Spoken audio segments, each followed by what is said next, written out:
The smell of antiseptic and fear had become my new normal, but nothing could have prepared me for the phone call I received while sitting in the oncology waiting room at Cedar Springs Medical Center.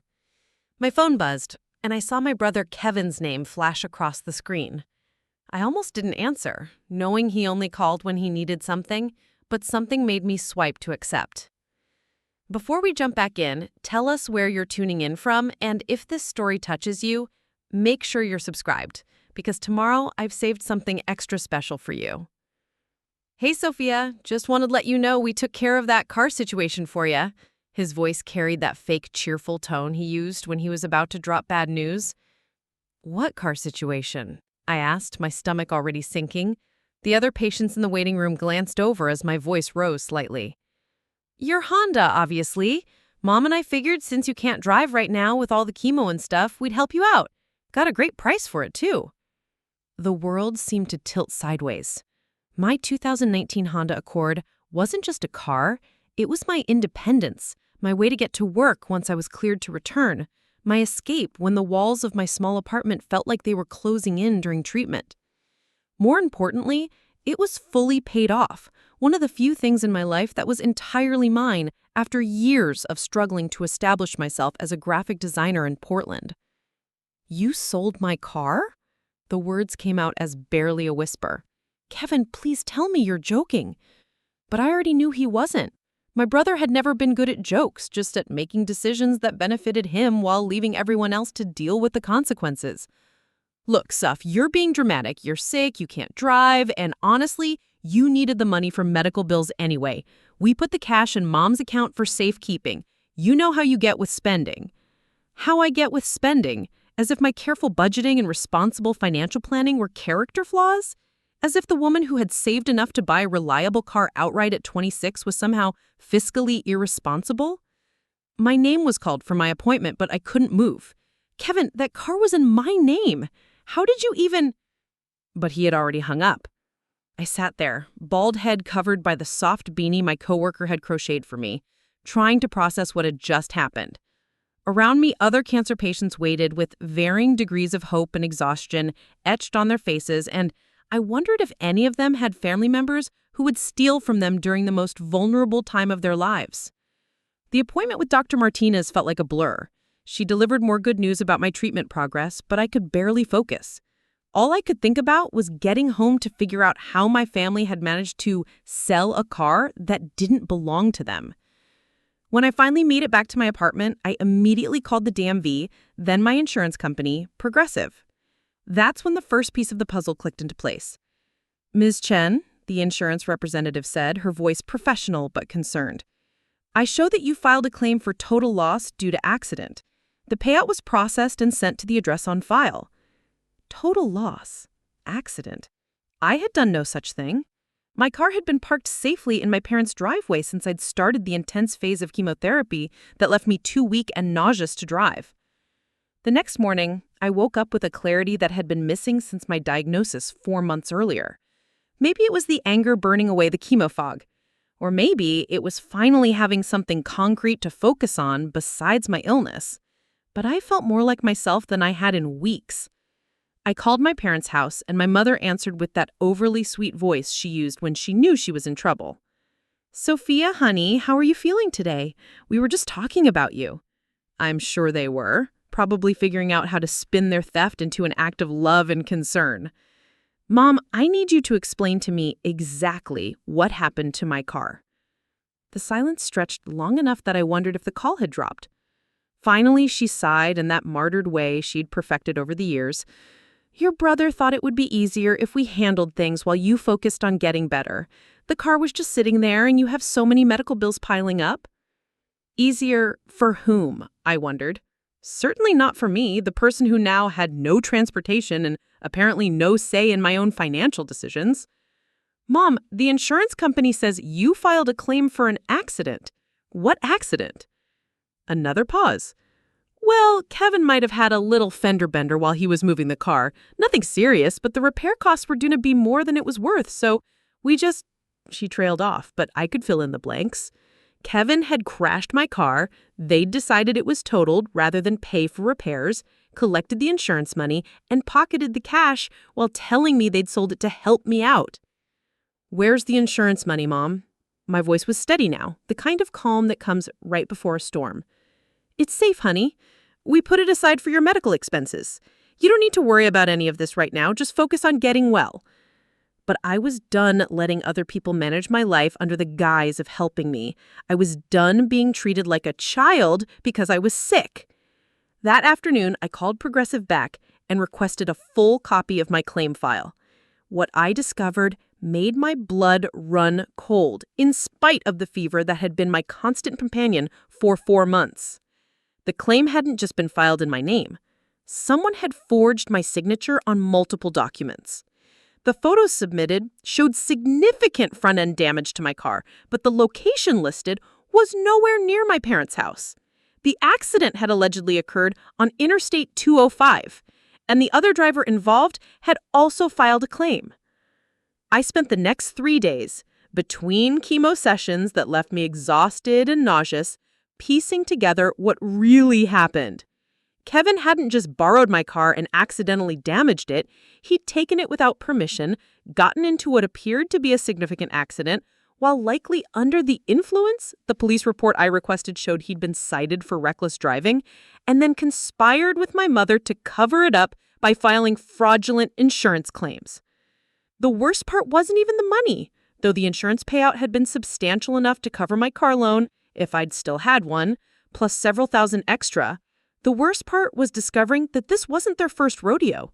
When I dug deeper into the insurance file, I found references to previous claims on vehicles registered to our family address. My parents had been running insurance scams for years, using family members' information and signatures. My phone rang constantly during those 3 days. Preparing and narrating this story took us a lot of time, so if you're enjoying it, subscribe to our channel. It means a lot to us. Now back to the story. Kevin, increasingly aggressive as he realized I wasn't just going to let this slide. My mother, alternating between guilt trips about my health and anger that I was making trouble when I should be focused on recovery. Even my father, who usually stayed out of family drama, called to tell me I was being ungrateful and that I should be thankful to have family willing to take care of things for me. But I wasn't grateful. I was furious. Here I was, fighting for my life, dealing with the physical and emotional toll of cancer treatment, and the people who were supposed to support me had decided to commit crimes using my identity. They'd stolen my car, filed fraudulent insurance claims, and then had the audacity to frame it as doing me a favor. The breaking point came when Kevin showed up at my apartment unannounced on a Thursday evening. I was having one of my better days, the kind where I could actually keep food down and didn't spend the entire day in bed. He let himself in using the spare key I'd given him for emergencies, carrying himself with the swagger of someone who thought he still held all the cards. "Soph, we need to talk," he said, settling onto my couch like he owned the place. "This whole thing has gotten way out of hand. You're sick, you're not thinking clearly, and you're making this a lot more complicated than it needs to be." I looked at my brother, really looked at him, and saw a stranger. When had he become someone who could steal from his cancer-stricken sister and then gaslight her about it? "Kevin, I know about the accident. I know about the insurance fraud. I have copies of everything." His confident expression flickered for just a moment before sliding back into place. "Insurance fraud? Come on, Sophia, you're being paranoid. The chemo is messing with your head." But his voice had lost some of its certainty, and I knew I had him cornered. The confrontation that followed was unlike anything we'd ever had as siblings. Kevin tried every manipulation tactic in the book, telling me I was ungrateful, that I was sick and couldn't think straight, that family should stick together instead of involving outsiders.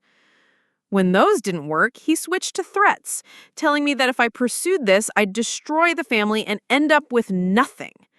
What he didn't know was that I'd already contacted a lawyer, and more importantly, I'd reached out to the insurance company's fraud investigation department. The wheels were already in motion, and there was no putting this particular genie back in the bottle. My cancer might have weakened my body, but it had also burned away my tolerance for people who thought they could take advantage of me. After Kevin left that night, slamming my apartment door hard enough to rattle the windows, I sat in the darkness of my living room and made a decision that would change everything. The next morning, despite feeling like I'd been hit by a truck from my latest chemo session, I called Detective Maria Santos at the Portland Police Department's Fraud Division. Detective Santos had a voice that commanded respect, warm, but non-nonsense. When I explained the situation, she listened without interruption, asking pointed questions that made it clear she'd dealt with family insurance fraud before. Miss Chen, I want you to know that what you're describing is serious. Identity theft, insurance fraud, forgery, these aren't minor infractions. Are you prepared for where this investigation might lead? I thought about Kevin's smug face when he tried to gaslight me the night before. I thought about my mother's fake sweetness when she'd called it helping. I thought about how they'd used my cancer diagnosis as cover for their crimes, counting on me being too sick and overwhelmed to fight back. Detective Santos, I'm fighting cancer. After that, I'm not afraid of anything. The investigation moved faster than I expected. Within a week, Detective Santos called to tell me they'd obtained warrants for Kevin's phone records, my parents' financial statements, and surveillance footage from the area where the accident had allegedly occurred. What they found painted a picture that was somehow worse than I had imagined. Kevin hadn't just crashed my car once. The surveillance footage from a gas station on Interstate 205 showed him driving my Honda erratically at 2 a.m. on the night in question, clearly intoxicated, with two passengers I didn't recognize. The crash itself had been captured by a traffic camera, and it wasn't the minor fender bender my mother had described. Kevin had rear-ended another vehicle at high speed, then fled the scene, leaving the other driver injured and confused about who had hit them. But the real bombshell came when the financial investigation revealed the scope of my family's operation. This wasn't just about my car. Over the past 5 years, my parents had filed fraudulent claims on vehicles belonging to Kevin, my cousin Marcus, and even my deceased grandfather, whose identity they'd been using for 2 years after his death. The total amount of fraudulent claims exceeded $40,000. Detective Santos delivered this news during one of my better weeks, when the chemo fog had lifted enough for me to process the magnitude of what I was hearing. Miss Chen, we've uncovered what appears to be a sophisticated fraud ring. Your brother and parents weren't just stealing from you. They've been systematically defrauding insurance companies using family members' identities. You were just their latest victim.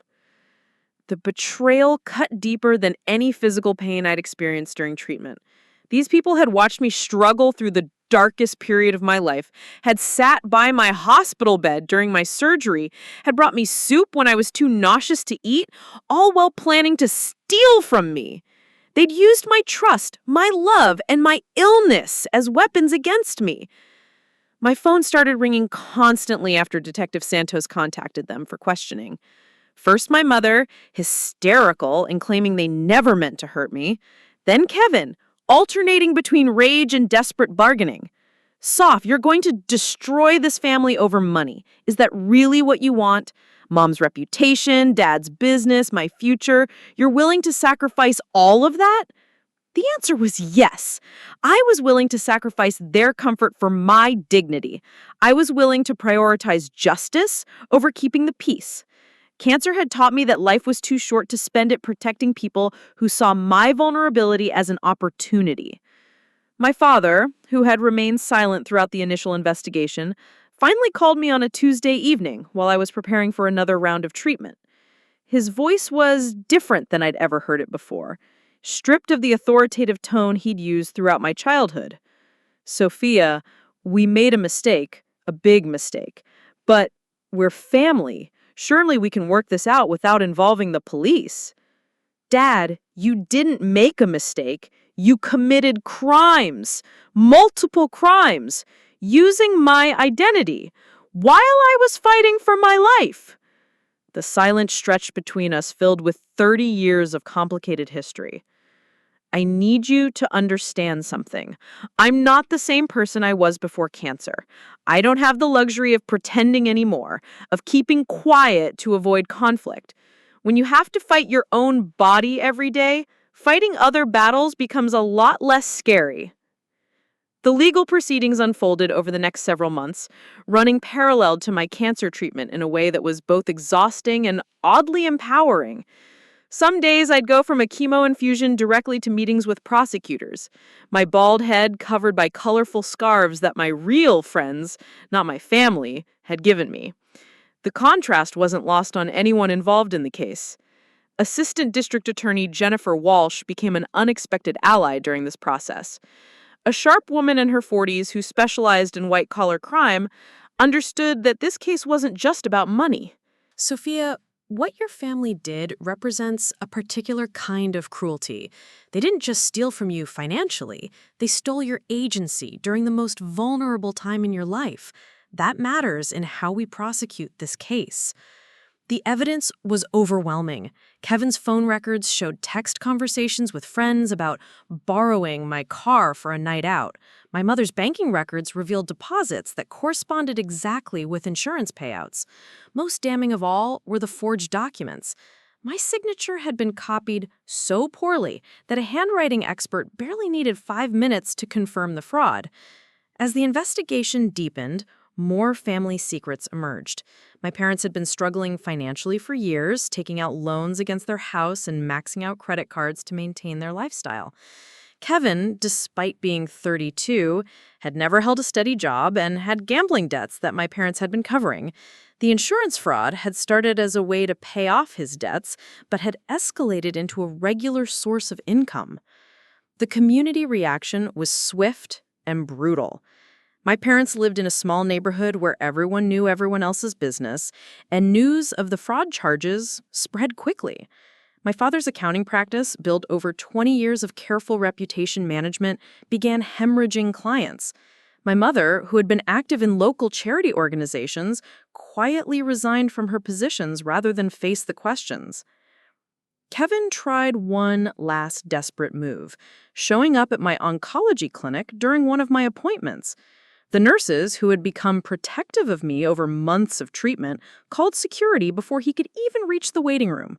But I could see him through the window, pacing in the parking lot, probably trying to work up the courage to confront me in the one place where my vulnerability was most obvious. Dr. Martinez, my oncologist, addressed the situation with characteristic directness during our appointment that day. Sophia, I need to know if this family situation is affecting your treatment or recovery. Stress can impact your immune system, and right now, your health has to be the priority. I appreciated her concern, but the truth was that fighting back had given me more energy than I'd felt in months. Actually, Dr. Martinez, pursuing justice has made me feel more like myself than I have since diagnosis. For months, I felt like cancer was something that happened to me, something I had to endure passively. This situation with my family, it's something I can actually fight and win. The turning point came when the insurance companies joined the prosecution as civil plaintiffs. Progressive, State Farm, and 2 other insurers that my family had defrauded were seeking full restitution plus damages. The total amount reached nearly $60,000, far more than my family could afford to pay. Kevin's lawyer approached the DA's office about a plea deal, but the terms were harsh. Full restitution, 5 years probation, and felony convictions for all 3 defendants. During this entire process, I had expected to feel guilty about destroying my family's lives. I had expected the weight of their consequences to feel heavier on my shoulders. Instead, I felt lighter than I had in years. Every step forward in the case felt like reclaiming a piece of myself that cancer hadn't been able to touch. The preliminary hearing was scheduled for a Thursday in October, exactly 8 months after my diagnosis and 6 months after Kevin's phone call had started this whole nightmare. I sat in the courthouse, wearing my favorite wig and a blazer that had become too big during treatment, watching my family enter in handcuffs. For the first time since this began, my mother looked directly at me. The expression on her face wasn't anger or hurt, it was recognition. She finally understood that her sick little girl had grown into a woman who wouldn't be taken advantage of, not even by the people who were supposed to love her most. The courtroom was smaller than I had expected, with fluorescent lighting that made everyone look pale and tired. I sat in the front row, my newest wig styled in soft waves that made me look more professional than I felt. My hands were steady as I watched Kevin, my mother, and my father sit at the defendant's table, their lawyer whispering urgent instructions that none of them seemed to be absorbing. Judge Patricia Hoffman had a reputation for being tough on white-collar crime, according to ADA Walsh, and her expression as she reviewed the case files suggested that reputation was well-earned. When she looked up at my family, her gaze was sharp and unforgiving. This court has reviewed the evidence presented by the state and the civil plaintiffs. The scope and duration of this fraud operation is frankly staggering. Kevin's lawyer, a nervous young man who looked like he'd drawn the short straw, stood to address the court. Your Honor, my clients wish to enter guilty pleas to all charges in exchange for the sentencing recommendations outlined in the plea agreement. The words hung in the air like a death sentence. Guilty. After months of denials, manipulation, and gaslighting, they were finally admitting what I'd known all along. The judge addressed each of them individually, requiring them to acknowledge their crimes out loud. When it was Kevin's turn, his voice was barely audible. I unlawfully used my sister's vehicle, caused an accident while intoxicated, fled the scene, and subsequently filed fraudulent insurance claims using forged documents. The words sounded foreign coming from his mouth, like he was reading from a script he didn't understand. My mother's confession was even harder to watch. The woman who had raised me, who had taught me right from wrong, stood before a judge and admitted to identity theft, insurance fraud, and conspiracy charges spanning 5 years. I knowingly participated in filing false claims and forging family members' signatures for financial gain. Her voice cracked on the word gain, and for a moment I almost felt sorry for her. Then Judge Hoffman read the victim impact statement I'd submitted, and my sympathy evaporated. The defendant's actions were particularly heinous, given that they targeted a family member undergoing cancer treatment, using her medical condition and trust as opportunities to commit these crimes. Hearing my words read aloud in that formal setting made the betrayal feel fresh all over again. The sentencing was swift and decisive. Kevin received 18 months in county jail, 5 years probation, and was ordered to pay $37,000 in restitution to the insurance companies and $6,000 directly to me for the actual value of my car. My parents each received 1 year in jail, 3 years probation, and shared responsibility for the remaining restitution payments. But the criminal penalties were only the beginning. The insurance companies had filed civil suits seeking triple damages under fraud statutes, and their lawyers made it clear that they intended to pursue every legal remedy available. My father's accounting license was suspended pending a review by the state board. My mother lost her position at the nonprofit where she had worked for 8 years. The house they had lived in for 25 years went up for sale to pay legal fees and restitution. Walking out of that courthouse, I felt something I hadn't experienced since before my diagnosis: complete control over my own life. The October air was crisp and clean, carrying the scent of fallen leaves and the promise of rain. I had beaten cancer, and I had beaten the people who tried to steal from me while I was down. Both victories felt equally important. My phone buzzed with a text from Dr. Martinez. How did court go? Remember, you have your follow-up appointment tomorrow. The appointment that would hopefully confirm what we'd been cautiously optimistic about for the past month, that my latest scans showed no evidence of disease. The timing felt symbolic, like I was closing one chapter of my life and opening another. That evening, I sat in my apartment surrounded by legal documents and medical records, 2 parallel stories of my fight for survival. The cancer records showed a progression from diagnosis through treatment to recovery. The legal documents showed a similar progression from victim to prosecutor to victor. Both battles had changed me in ways I was still discovering. My doorbell rang unexpectedly around 8 p.m., and I was surprised to see Detective Santos through the peephole. She looked different out of her work clothes, more relaxed in jeans and a casual jacket. "I hope you don't mind me stopping by unannounced," she said when I opened the door. "I wanted to congratulate you personally on today's outcome." We sat in my living room drinking tea, and she shared something that surprised me. "Sophia, in 15 years of working fraud cases, I've never seen someone handle a family betrayal situation with as much strength as you've shown. Most people in your position would have let it slide to avoid the family drama. You chose to fight, even while dealing with cancer treatment." That takes a special kind of courage. Her words meant more to me than she probably realized. For months, I'd questioned whether I was being too harsh, too unforgiving. Kevin's friends had reached out through social media calling me heartless for prosecuting my own family. Distant relatives had suggested I was letting my illness make me bitter and vindictive. Detective Santos's validation reminded me that choosing justice over family loyalty wasn't cruel, it was necessary. The next morning brought the news I'd been hoping for. Dr. Martinez smiled as she delivered the results of my latest scans. "Sophia, I'm happy to tell you that you're officially in remission. Your most recent blood work and imaging show no signs of active cancer." The relief was overwhelming, bringing tears I'd been holding back for months. Remission felt like winning the lottery and graduating college and falling in love all at the same time.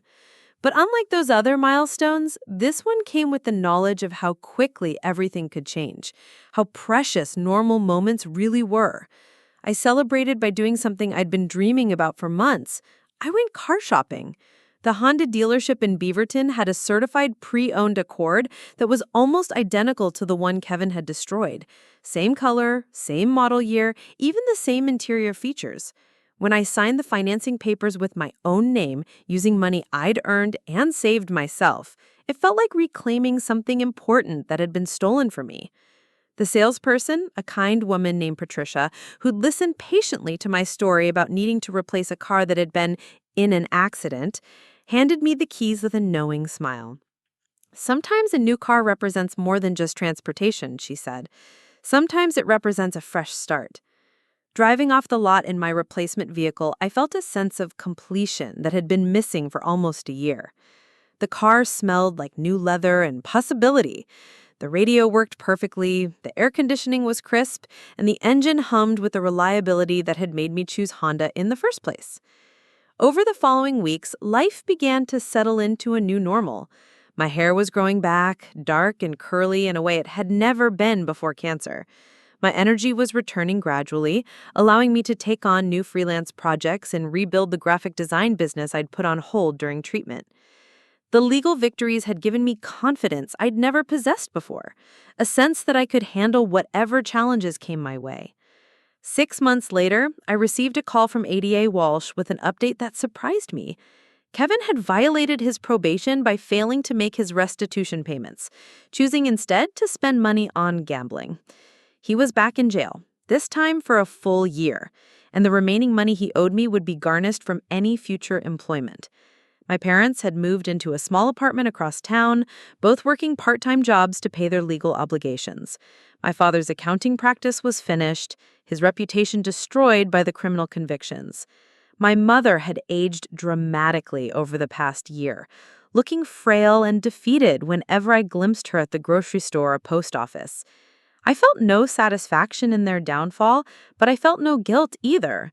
They had made choices that led to consequences, just as I had made the choice to hold them accountable. The difference was that my choices had been about seeking justice and protecting myself, while theirs had been about taking advantage of someone they should have protected. The final vindication came in an unexpected form.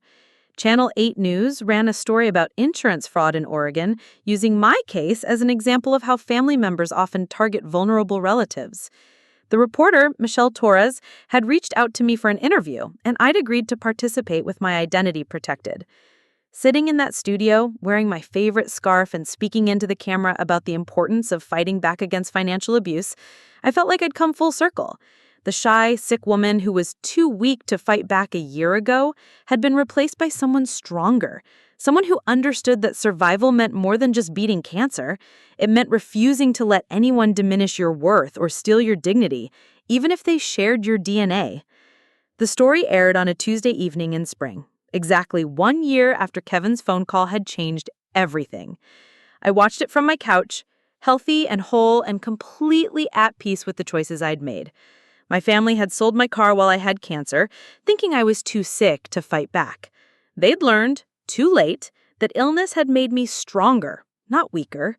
Sometimes the best revenge isn't revenge at all. It's simply refusing to stay down when someone tries to keep you there.